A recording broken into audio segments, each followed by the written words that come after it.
All right, and it is 1 o'clock, so we are going to begin. So we'll walk through what some of the buttons are and some of those kinds of things. And so first I want to tell you a little bit about kind of who I am and why do I get to stand here. My name is James Kelly, and I'm the Chief Sales and Marketing Officer for United Methodist Retirement Communities and Porter Hills. So United Methodist Retirement Communities is 100 years old. We are originally from Chelsea, Michigan.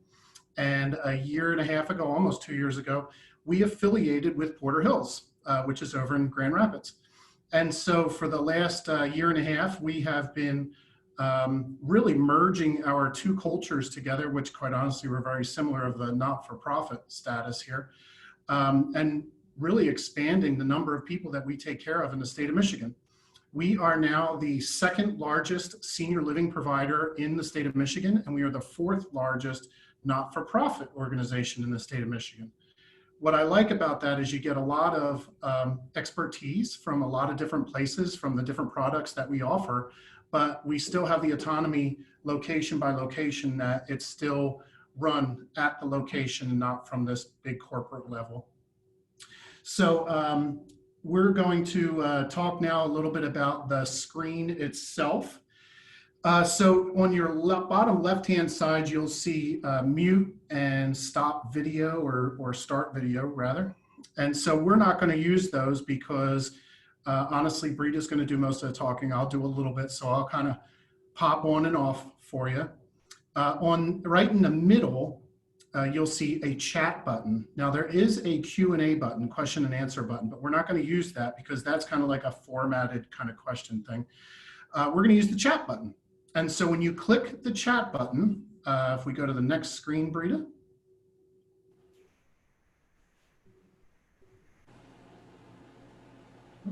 Did you get it? There we go. Did it go? Okay. So this is the magic of technology, right?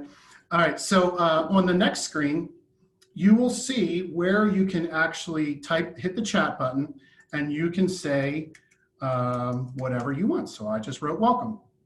Oh, that only went to panelists. I gotta fix that. All right, so I'm gonna send it to all panelists and attendees, and I'll write W-E-L-C-O-M-E, welcome. All right, so everybody should be able to see that. Now, if you have a question or anything comes up, you can type that question in there. There is a raise hand function, but if you raise your hand, then you still have to type your question. So you're probably just better off typing your question. I think it's just gonna be easier. So when you type your question, we'll be able to answer. Now, Britta is going to have a few questions for you in the presentation. So get ready to type your answers in there. Britta, I think there's one more slide for us. Okay, so on the top right-hand side, there is a little square button. You can change your view. And what you can do is you can make Britta's face bigger or the presentation smaller or bigger, whatever you want to do. But I wanted to make sure that you all knew that was there as well. We are going to be recording this session as well. So when it's over, we're going to send it to you and you can share it with your friends or neighbors or family or anybody else that you'd want to share it with. The purpose of this event is really because I think people, I know my family definitely firsthand experience of taking care of a loved one and realizing the toll it takes on a person. And when my grandfather lived with my mother, he had dementia, and I can tell you that probably took 10 years off my mother's life. So this is a topic that's kind of near and dear because there are people out there that are struggling and really trying to survive taking care of a loved one, and where do you turn and what do you do and when is enough enough? And when enough is enough, where do you go and how do you pay for it? And you know, all these emotions come in of, am I putting my mom in a home, you know, and what am I doing? And so Britta's going to walk through some of this to try to ease some of that pain a little bit. I will tell you that even in our own communities, we're seeing some empirical data. And yes, anyone that knows me, I did have to look that up, that it starts with an E, not an I. So empirical data of saying we have people that live in independent living that are saying, you know what, during this COVID stuff, it's too much for me. I just can't do it, and have been moving over to assisted living. And we're seeing people from the outside saying, I don't want to do another COVID in my house. You know, COVID's not great anywhere, but honestly, living in a retirement community, you get your meals made for you. Housekeeping is still happening if you have it. You know, but the community's still running and still taking care of you rather than you being in your house. So we're seeing this happening right in front of our eyes, and I hope this helps a little bit understanding that piece. So without further ado, I introduced Brita, and she will tell you why she's qualified to talk to you. Thank you so much, James. I am just so delighted to be here. And I want to just say a couple of things. I have a personal connection to the Chelsea retirement community. My mom was a resident of the rehab group over in Kellogg when she broke her hip during the time that I was her caregiver in my home. And they took wonderful care for her. And if we have time, I'll tell you the wonderful story that this was 10 years ago. And I still remember the great experience that we had with her and all the care and the love that she received while she was there. And then for our friends over on the west side of the state, I had the privilege to speak to the PACE facility in Muskegon. And what a phenomenal organization that is. And I just love it. I'm just so pleased and honored to speak on your behalf and to speak to you today. And I hope that what I can offer you are some stories and some sticky ideas that can help you. And the motto that I live by is to take a break before you break. And that's what really we want to think about being, giving yourself permission and knowing that the goal is to be your best self. So with that in mind, here are the three areas that we're going to talk about today. First, it will be about mindset. We're going to talk about, you know, what's going on up here and how does your mindset, your attitude translate into your ability to be an effective caregiver, to make good decisions, to not, you know, as James mentioned earlier, you know, the thing that all caregivers dread is that idea that, you know, caregiving can take years off your life. And that is certainly true for many folks. It's not true for all folks. And so we want to find out what is the secret sauce? What can we do so we're not in that group, in that population of people that have their lives diminished because they were caregivers. The other interesting thing is when I've learned that many folks don't even want to consider themselves caregivers. And I spoke to, I've recently become a certified caregiving consultant, which sounds really official. But I said, why do people resist that title? And we're not really sure why. Maybe you have some answers about that. But also the idea of there's so many different types of caregivers. So if you are physically living with the person in your care, you clearly are a caregiver. But if the person that you are caring for lives out of state, but you're responsible for them, you're the one that gets that call at 3 a.m.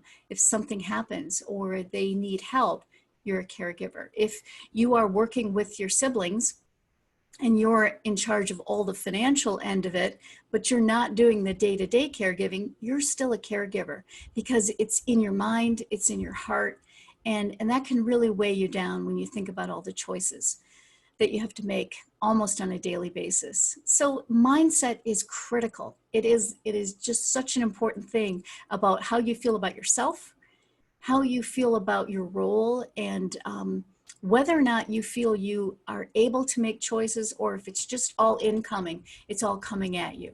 And if it's been hard to be a caregiver in normal times, be a caregiver during COVID, that's a whole level of stress that most people can't even imagine. So I'm glad that you're here today. I'm going to tell you some stories. I hope it's going to be entertaining and really helpful, that it's going to give you some thoughts. And in the, you know, just so you know that if I can't see the chat, so I'm not going to ignore you, but if you want to type a comment during the chat, like yes, or I love this, or what did she say? Or whatever it might be that you want to share in the chat, please do that. That's a way that we can kind of make this a two-way conversation. Creative ideas. This is my favorite. my favorite is, okay, we have challenges, we have problems, and we can just hunker down in ourselves and just feel frustrated and helpless. Or maybe we can get creative. Maybe we can find ways to bring a little bit of joy, a little bit of fun, and always, always, always maintain the dignity of the person in our care.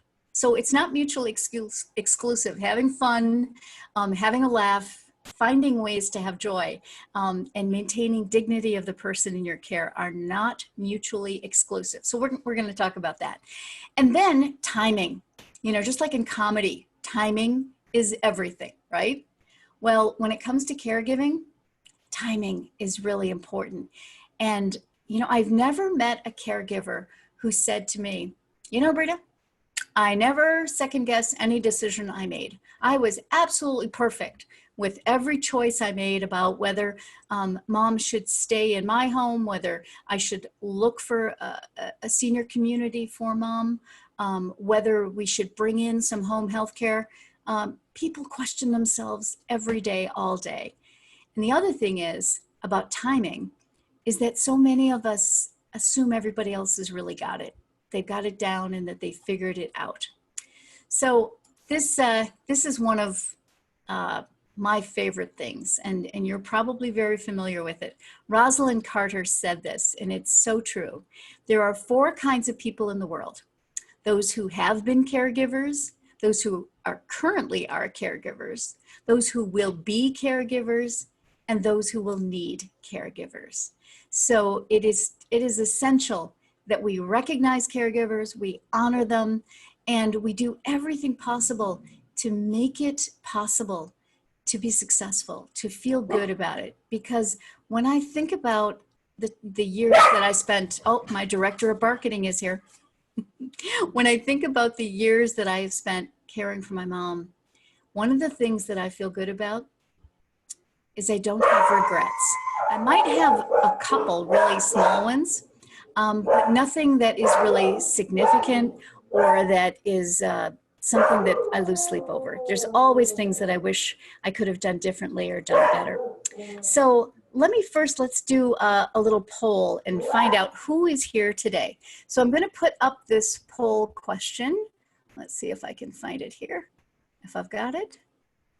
My goodness. Do you have the polling question? Let me see. I think it's over here. I may just ask a question and have you put this into the chat, please. So let me know, where do you fit in the continuum of caregiver? Are you currently a caregiver? Is the person that you're caring for in your home, or are you living in the person, your caree? Are you living in their home, or is the person you're caring for living in a senior community right now? Are you currently a caregiver, or you're no longer a caregiver? Or are you a professional supporting caregivers? So let me know who's in that. And Kelsey or James, can you let me know if there's what our responses are like in the Q&A? Let's see. Yep, so it looks like we have one person said, I am a caregiver of the person who lives with me. So Rita, we hear that a lot. Mm-hmm. I'm not a caregiver. I'm currently a caregiver. I do not want to become a caregiver living near Chelsea. Mm-hmm. So that's interesting too, I guess, right? Yeah, yeah, absolutely. Here comes okay. My mother is in a retirement home at this time, but am in the caregiver role. So that's interesting too. Yeah. My husband and I are caring for my father-in-law in his home. I cared for my mother for a few years while she was an independent and then assisted living prior to her death. So they have a good understanding of how a retirement community works. Exactly. I am the 80-year-old, not a caregiver. Good. I am a caregiver. It could happen. It could. You know what? You're taking care of yourself. So that's still relevant. I'm a caregiver for my husband in our home. I was my mother's caregiver for many years. She recently passed away while still living with me. I may need a caregiver in the future because I have no children. Mm-hmm. Caring for my husband at home, care for our wife at home, currently a caregiver at home. I'm the caregiver for my husband in our home. Daughter supporting my father, the caregiver of my mother. Mm, I am my mom's caregiver of a family home. She is 90 and I'm 68. wow. Wow. Well, a lot of situations. And I think that's what's interesting is that there are a lot of different circumstances, a lot of different situations that people can have. But at the end of the day, it is so essential to take care of yourself, regardless of what your role is or where you fit into the entire caregiving world. So let's look. Here's my next point is caregivers are the worst when it comes to caring for themselves. Would you agree with me? Would you think that that's the truth? So many times caregivers feel that it's selfish to care for themselves when they have so many things going on. I know I felt that way. I would feel guilty that, you know, who am I to go to a movie? Or I want to go out for a walk, but mom can't go. And I really have a hard time with that. So if you think about it, if you feel guilty, if you feel that self-care is selfish, that's what we're here to talk about today. So this is a picture of my mom, my 3 brothers, and me. And when I look at this picture, I kind of feel like it's a premonition. That's me crying on her lap. Because there were times, well, when I stepped into the role, I didn't know what I didn't know. All I knew was that I loved my mom. And my mom, Mary Kelly, was this delightful little Irish lady until she wasn't. And mom, she experienced, well, she was that feisty little lady that you would see walking down the street in the little white Reeboks, and she would walk 3 miles every day. She did yoga. And then when congestive heart failure stepped into her life, it changed everything. She had a number of health issues, which is what happens. And she never had Alzheimer's disease, but she did develop vascular dementia as a result of the congestive heart failure. And this vascular dementia would come and go. So, you know, I like to think when you're caring for someone with dementia, every day is a day at the Improv, right? You don't know who's going to walk through that bedroom door. You don't know whether it's going to be your delightful, lovely mom that you know, or is it going to be a stranger, someone who's filled with anxiety, who doesn't recognize you, or is imagining all kinds of situations. And it can be so hard. And if you don't learn to find techniques and ways of diverting attention, it can really be overwhelming. So therapeutic fibbing is a term that I came to know and love.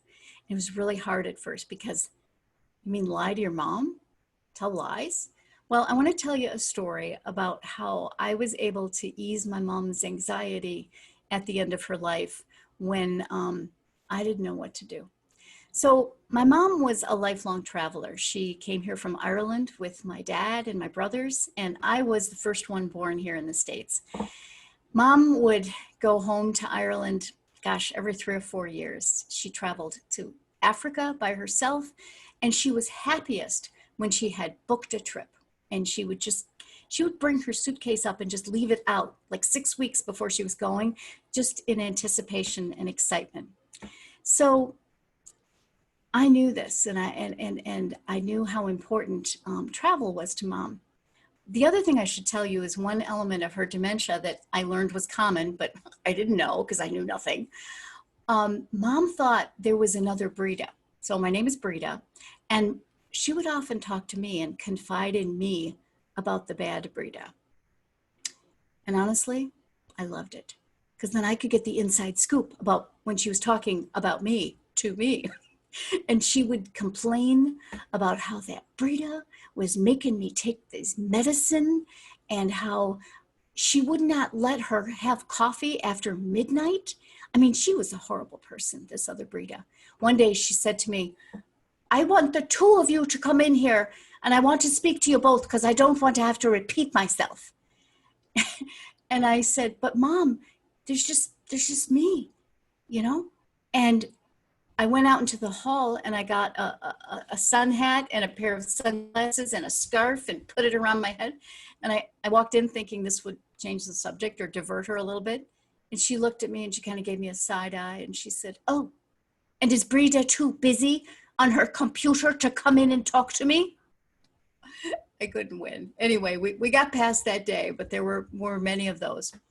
But when she was near the end of her life, she got on this thing where she said to me one day, she seemed really upset. And I said, Mom, what's wrong? And she said, I feel like I'm going on a journey. I'm going on a journey. And I said, well, where are you going, Mom? I don't know. I don't know where I'm going, but I'm going somewhere. And I said, oh, okay. And she said, get my suitcase. Get my suitcase up in the basement, the good one. And I knew not to argue with her or say why. I said, okay. So I went down the basement and I got her good suitcase. I brought it up, put it next to her chair in her room. And she never touched it. She didn't fill it or put anything in it, but she settled. And that was good for a couple of weeks. And then she said to me, Breda, I want you to get me the bus schedule to Ireland, to Dublin. And I said, the bus schedule? Yes, I'm going on a journey. I want to go home. I said, but Mom, you know, the buses from Michigan to Ireland to Dublin are not very reliable. Oh, yes, they've gotten much better now. You just get that for me. And I said, okay, I'll see what I can do. Well, I want to tell you, every day for weeks, she would ask me about getting the bus schedule. And every day I would try to change the subject, or I would say, yeah, I'm working on it. I haven't had any luck yet.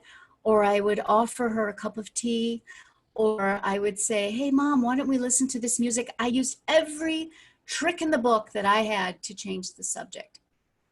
But she wasn't having it. She was focused and obsessed with this. Now, at this point, I'm not sleeping at night, and I have not learned the lessons that I needed to learn. I wasn't taking care of myself. I was distraught. I was exhausted. I was taking care of 3 teenagers. My husband worked midnights. I had a pesky day job, a home office. You know, what could possibly go wrong? And I couldn't handle it. I wasn't handling it well. And finally, I woke up one day and I thought, you know what? I got to figure this out. I got to figure out something, because she's going to drive me crazy if she asks me for this bus schedule much more. And I don't know what to do. So I went into the dining room, and she was seated in her chair, and she was really rubbing her hands together. And I could tell she was just anxious. And I said, Mom, what's wrong? She looked at me and she said, it's that Breda. I said, oh, what did she do now? Well, I keep asking her for the bus schedule and she just won't get it for me. And I looked at her and I said, Mom, don't you worry about her. I'm here. I'm gonna go to the computer and I'm gonna find something out. So I walked over to my desk. I sat at the computer and I thought, what can I do? What could I do? And I knew how much she loved to travel. I knew that always made her feel good. So I thought, what if I got her a fake ticket? Now, I'm not teaching you to create false documents, okay? Please know that. And I Googled fake airline ticket on the computer. And up on the screen appeared the shell of a boarding pass. And I thought, okay. And there were fields to be filled in. And the first field said, departing airport. So I typed in DTW, no problem, took it. Then it said arriving airport. Now this was tricky because, you know, I could type in DUB for Dublin, I knew that one. Then I thought, why don't I go for the gold? And I typed heaven. Sidebar, there is no airport code for heaven. It took the whole word, heaven. Then it said travel dates. I typed open, took it. Mom's name, Mary Kelly. And I'm feeling really good about this. I looked at this again and it said first class, perfect, she'll love that, upgrade. And what it said, American Airlines. My brother works for American Airlines and my mom is so proud. She tells everyone he's worked there for 25 years. He's a mechanic and she's very, very proud of that. This was perfect. And this was a random Google search. So I found some cardstock, put it in my printer, hit print, and within a minute, I had this card. I cut it to size, walked over to Mom's chair, and I handed it to her. And I said, Mom, you're all set. You're good to go. You don't have to worry about it anymore. And she looked at me and I could see her eyes were clear and that she was present, that she was there with me. And she read it and she started to laugh and she said, I'm so blessed. And you know, for the next 3 weeks, when people came to visit her, she would say to them, oh, wait, I have to show you what Brita made for me. And she would pull this ticket out of her handbag, you know, which was attached to her walker. And it was a light moment. It was a great conversation. And I'm telling you, it was one of the proudest moments that in my life, that I was able to give her this gift, that I just sat and was present and thought, what could I do to help her? So when you're in these situations and you have someone who is not rational, who's not thinking right, and you're stressed out and you're tired, if you can just settle yourself and stop and think, what is meaningful to them? What is going to give them comfort or be something that is going to be a positive memory or a positive experience? You have no idea how powerful and impactful that can be. So it was just an amazing experience that I'm grateful for. And it's about, I think the fact that I had a good night's sleep the night before was the reason that this was able to even happen. So here's my question for you. What do you think? Are you, we'll put this in the chat if you like. How do you feel about taking a break? How do you feel about self-care? Do you feel guilty about it? Nope, can't do it. Do you feel, yes, I find a way to do it? Or sometimes I can do it. How do you feel about that? Type that in the chat. How do you feel about self-care, your ability to find time to take care of yourself? James, if you can let me know how people are responding, that would be great. Yeah, Brita, I would like it if you called me by my true name, which is Vanna. Vanna, I could do that. You know, you could do a full Vanna, absolutely. So Vanna. we have someone wrote, it's important. We got an okay on there. So I guess, what do you think? Okay, yeah. Self-care is very important from another person. In fact, this is... I do yoga, walking, get away for a while. All good. Important. Currently not experiencing guilt. Good. Keep it. Keep up. That's what this is all about. Good.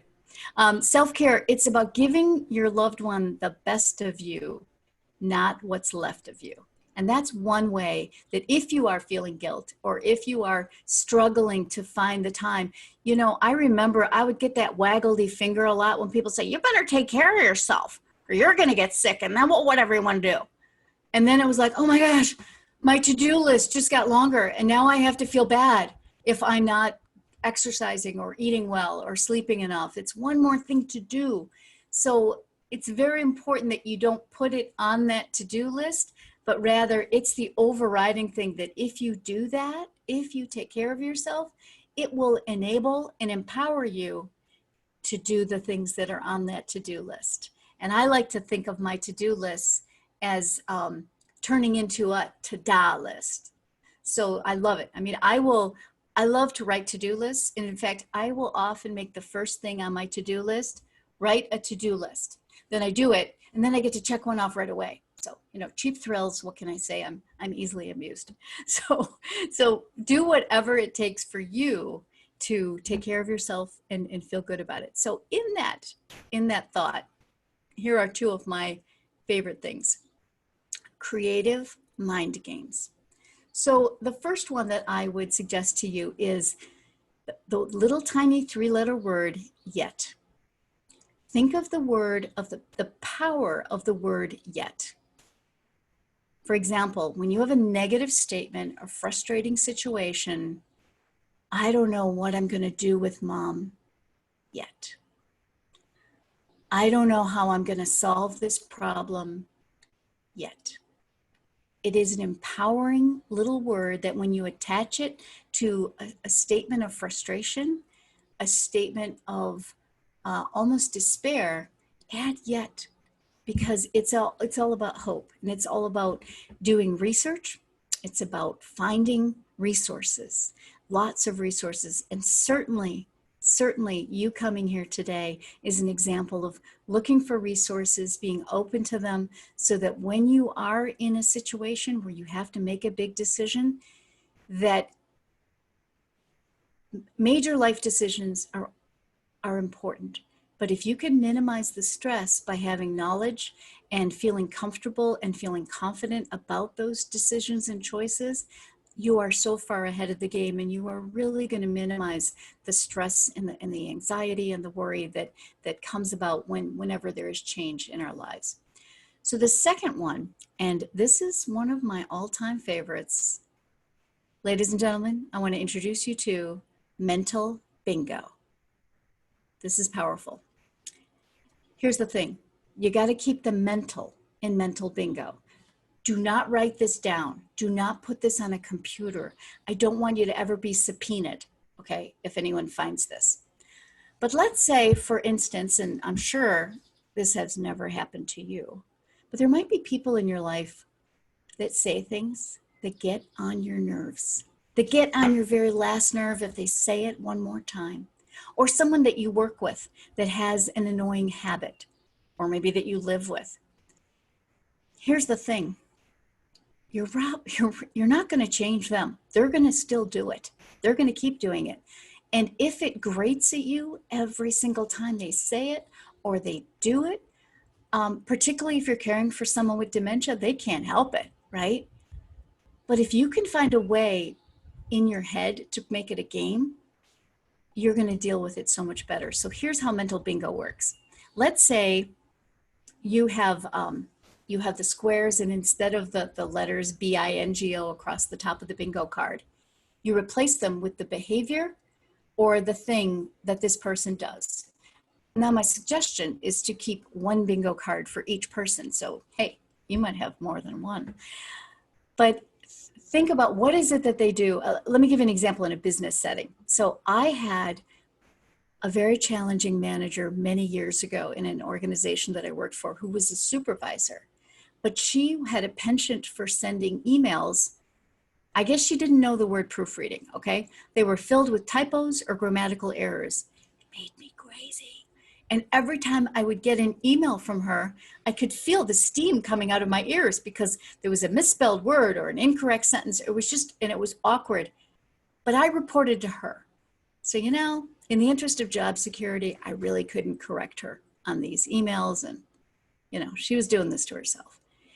But I decided that I'm going to give her a sacred spot on my mental bingo card, and it would be bad emails. And every time I got a bad email from her, an incorrect, an error-filled email, I would put little check marks.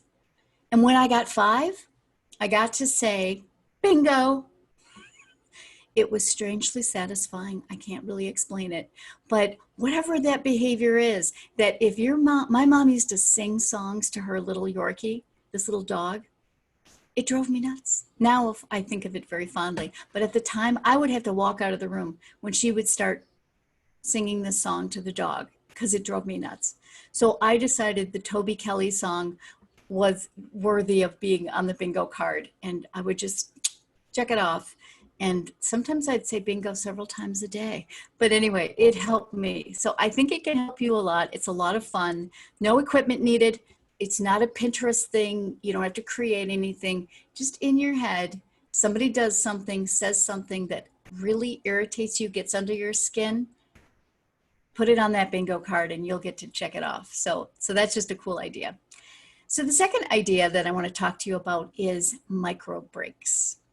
So many times people say to me, I just don't have time. You know how I don't have time to go for a walk for an hour. I don't have that luxury between my job and caregiving and my kids and my house, all that stuff. I don't have time. Fair enough.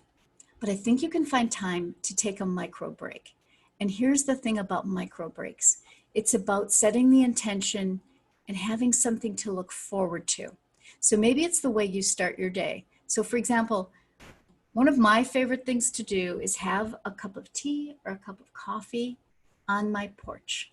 And I can only do it honestly here May through October if I push it and I use a blanket. But find a spot in your home that is your spot. And maybe it's outside, maybe it's sitting on the porch, maybe it's sitting on the step, maybe it's in the basement. I don't know where it might be, but it's a quiet, private spot where you can just mindfully rest. Maybe it's 5 minutes, maybe it's 10 minutes. But the thing is that when you're up to your elbows in caregiving duties that are less than stellar or pleasant, it's in your head and you think, you know what? I'm going to have that cup of tea at 4 o'clock, or I'm going to go for a walk in my yard. If I can't leave my person alone, maybe I can just walk around my house outside. And if you are able to go for a 15-minute break, a 10-minute break, whatever it is. So you have to decide what is going to, the saying, you can't pour from an empty cup. What's going to fill your cup? Is it going to be a little bit of exercise, a walk outside? Is it going to be just deep breathing, taking the time? Whenever I have to go into a serious meeting or a conversation or something I'm dreading, I will take 4 or 5 deep breaths, and it centers me and it calms me, and then I'm able to move forward and do what needs to be done. So give yourself, just have a little list of 3 or 4 things that are your go-to things, and at least once a day you get to do this. And you might break it up that Wednesday is going to be the day to take a bubble bath instead of a quick shower. And another idea for you is to make up a little, how hotels have those do not disturb signs? Make one for your house and put it outside the door. I remember the time I went in to actually take a nap, laying down in the bed, my husband knocks on the door and says, "Are you sleeping?" Well, I was, until you knocked on the door and woke me up. So if you can teach your family that when you have the blue door hanger or the red door hanger or whatever it is, it means you're taking a break. You're taking a break before you break. Maybe you're reading a trashy novel for 15 minutes. I don't know. Or maybe you're taking a bath, or maybe you're just putting your head down and your feet up and enjoying a cup of tea. So whatever that is, a micro break, have one at least once a day, and then see if you can have a big one at least once a week, like an hour or 2, where you can do something just for you, okay? So let's think about this, our cell phones. You know that little bar up in the top corner, that little white rectangle, the battery? Yeah. I'm fine, when I look at my phone, and during COVID, honestly, it hasn't been such a big problem because it's always being plugged in or charged. It's never a problem. But when I'm out and about, if I'm at 50%, I'm a little concerned. And if I'm at 20%, I'm charging that baby up. And if I get into the red zone on my cell phone, if I don't have a charging station or cord or something near me, I've been known to stop at Best Buy and just pick up a little cord. I don't begrudge my phone the need to recharge. In fact, at night, I charge it every night. That little sucker is a hard-working little device that I count on. And I don't think less of it because that phone demands to be recharged every single night. And I thought about it. I thought maybe that's why they call it an iPhone. That's all about me. I don't know. But do we treat our devices better than we treat ourselves? So if you feel guilty because you're tired and you think, oh, I need to take a rest. I need to take a nap. I feel like I'm the Energizer Bunny, and I can go and go and go and go. But when I hit that wall and I know that I just need to take a rest, it's my superpower, I'm going to tell you. My ability to take a nap is something I'm very, very proud of. So let me ask you that question now, and you can type this in the chat. What is your superpower? How do you recharge? What do you do to recharge yourself? What is your secret sauce? So you can type that in the chat, and Vanna, at your convenience, if you can share those with us, we might get some good ideas for things that we haven't considered as a way to recharge our batteries. Maybe a hobby. Mm-hmm. We are looking to see if anyone answers here. We have not had an answer yet. They're Rather thinking. Put myself in their shoes. Naps are great, but so is talking to a good friend. That Yes. really does make you feel better. Yoga and deep breathing. Mm-hmm. Go for a walk. Watch what I want to see on TV. Glass of wine, meditate. Britta's drinking a glass of wine right now. She told us it wasn't, but I'm sure it is. Work in the garden. Mm-hmm. My Bible study on Thursday morning. When my mom was alive, I would get up at 5 to spend time reading the Bible and praying and have a cup of tea. An hour by myself. Yeah. So smart. What a gift to yourself. That's wonderful. Feed the fish. That's a good one. Watch Mm-hmm. news at 6:30. Someone really likes to watch the news. You know what? For some, that's not so relaxing, but if it's something that you look forward to and it's your time, go for it. All right, that might be it, Britta.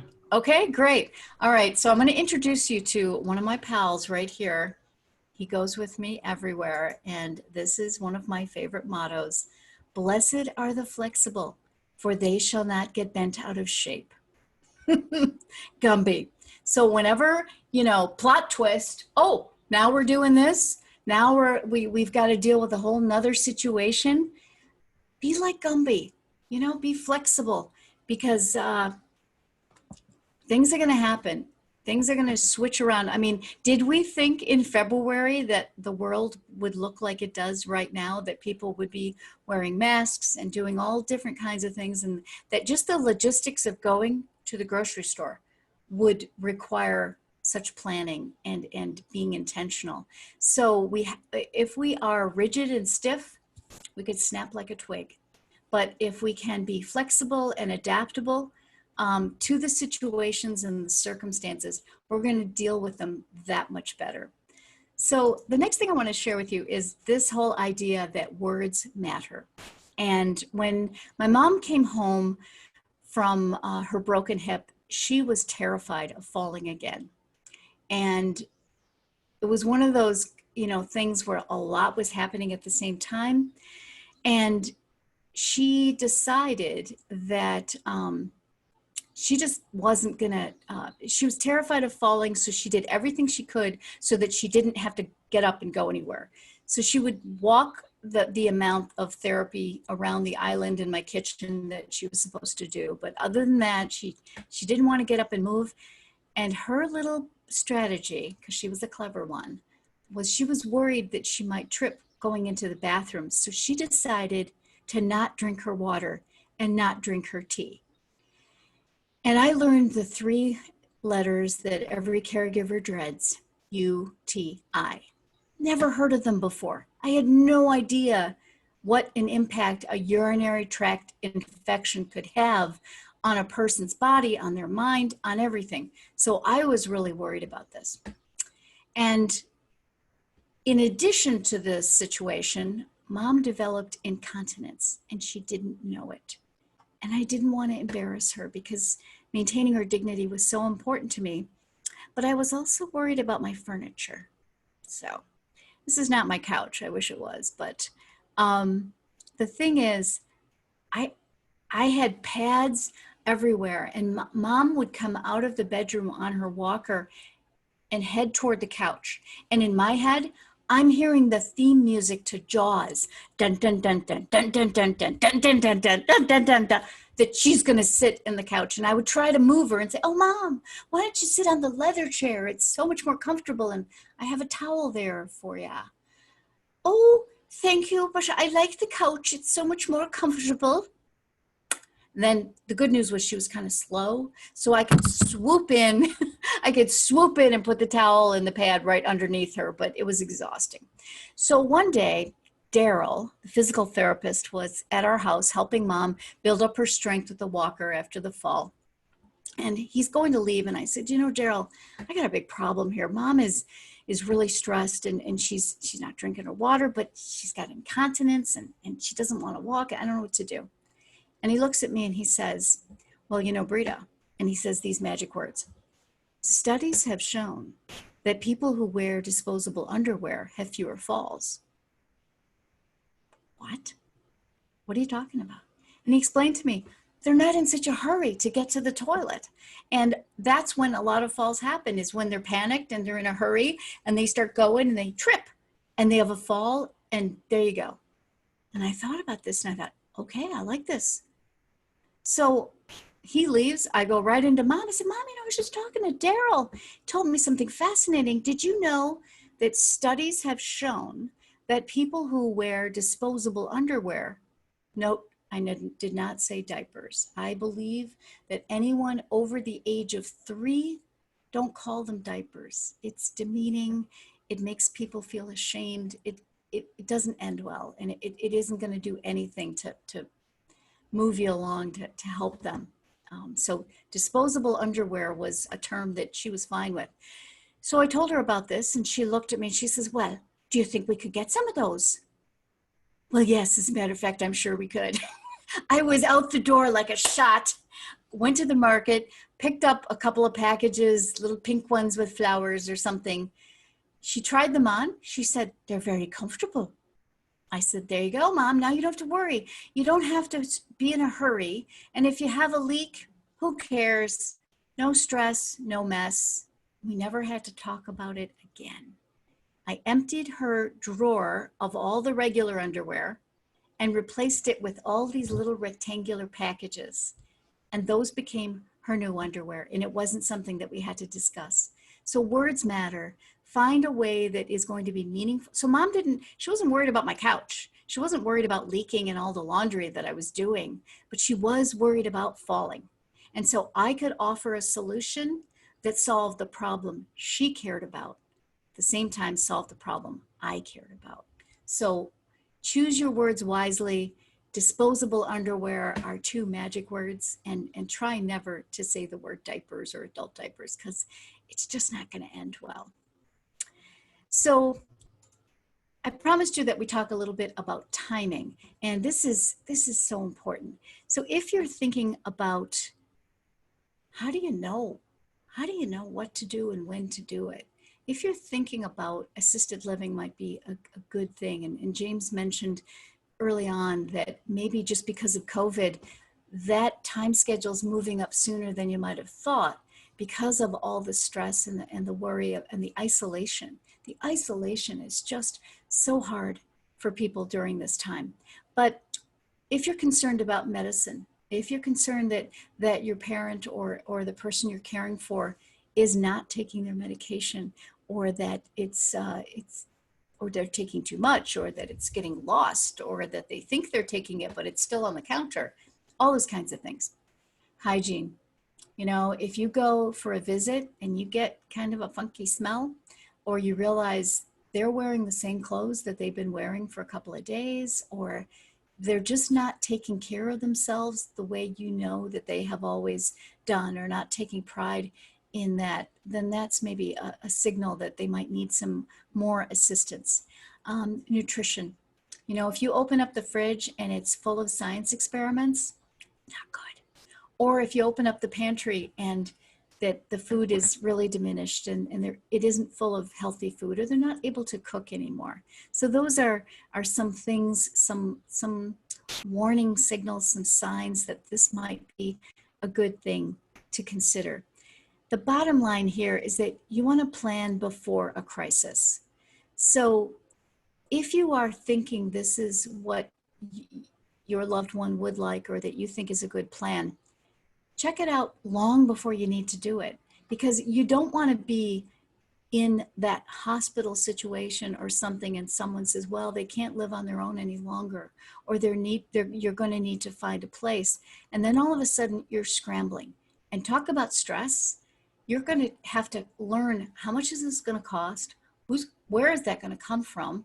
What are my choices? What are places that I want to go to? But if you've done this work when you don't need it, if you have a binder and you've gone on some visits, either by yourself or with your loved one, whatever your circumstance is, you're going to be in a much better position that when that time arrives, you're going to say, okay, this is the financial piece, this is the location piece, these are the services that we think are going to be helpful to us. These are the organizations and the communities that I feel safe with, that I feel confident that I'm making a good decision and that they're going to provide the very best environment for my mom or dad or whoever you're caring for. So that's one piece. The next one is memory care. So if you're thinking, well, I've been caring for them all this time now at home, and dementia is just getting too much. I just can't do it anymore. So maybe these are the things that you think about. When do you need to consider moving into a memory care situation? Safety, the most important thing, right?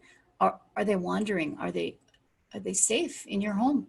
Are you able to monitor and care for them around the clock? Medication, another thing. Is that all happening in a way that you feel good about? Daily living. Are you able to help and manage and support them with daily living needs? And mental stimulation. There are so many amazing programs that memory care facilities, and I know that that in Chelsea and at Porter Hills, there are great facilities that offer music therapy programs, just being around other people, lots of different ways that people can get the mental stimulation that can help them live a greater quality of life than perhaps just being isolated at home might be. So those are some really important things to keep in mind. So here, I promised you in the very beginning that we were going to do some questions. These are called speed chats. And you're only going to have, I'm letting you look at this first one, so I'm kind of cheating here. Don't tell anyone. But in the chat, if you can answer this question super quick, okay? So this is a look back, look over your shoulder, before COVID, or since COVID came into your life, whatever that looks like. Is there something that you wish you could do over? What's something you wish you had done differently? A decision you had made that's different. So go ahead, write that in the chat. Just don't think about it too long. To just top of the mind say, oh, if I had known then what I know now, what would you have done differently? And then Vanna, can you share those with us? Yes, ma'am.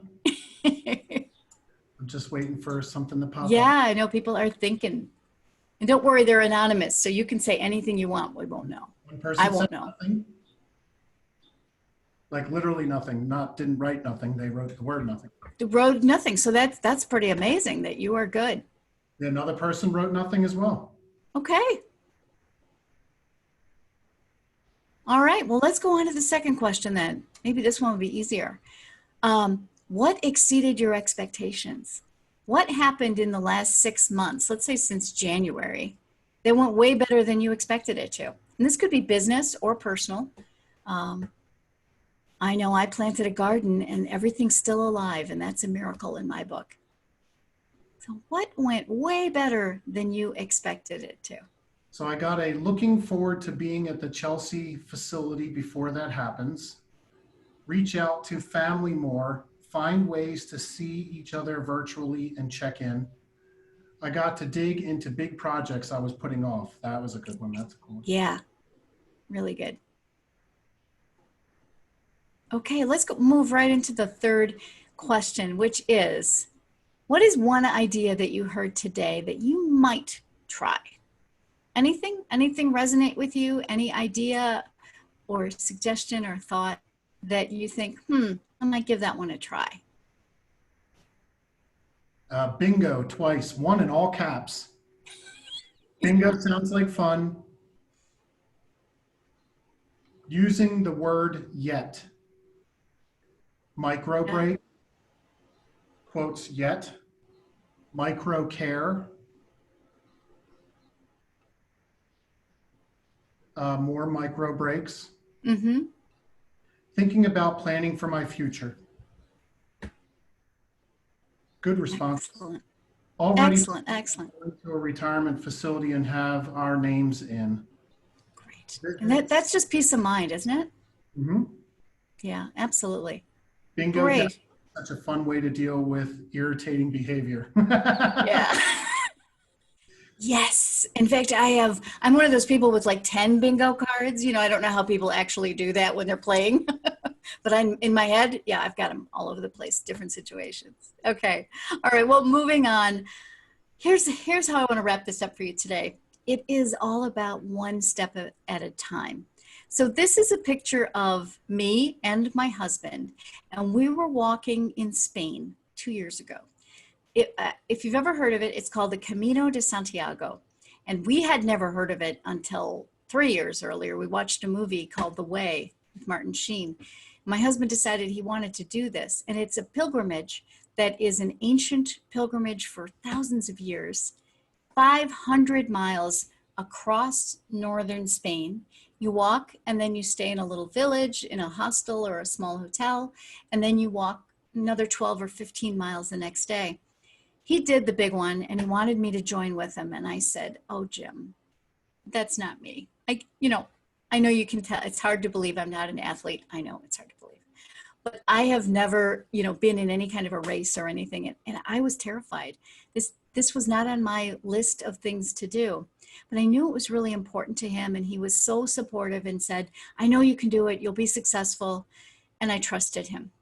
And so we went and we took the shorter route from Portugal, and we only walked 200 miles in 16 days. And I have to say, not one blister, didn't have to open the first aid kit. I was thrilled.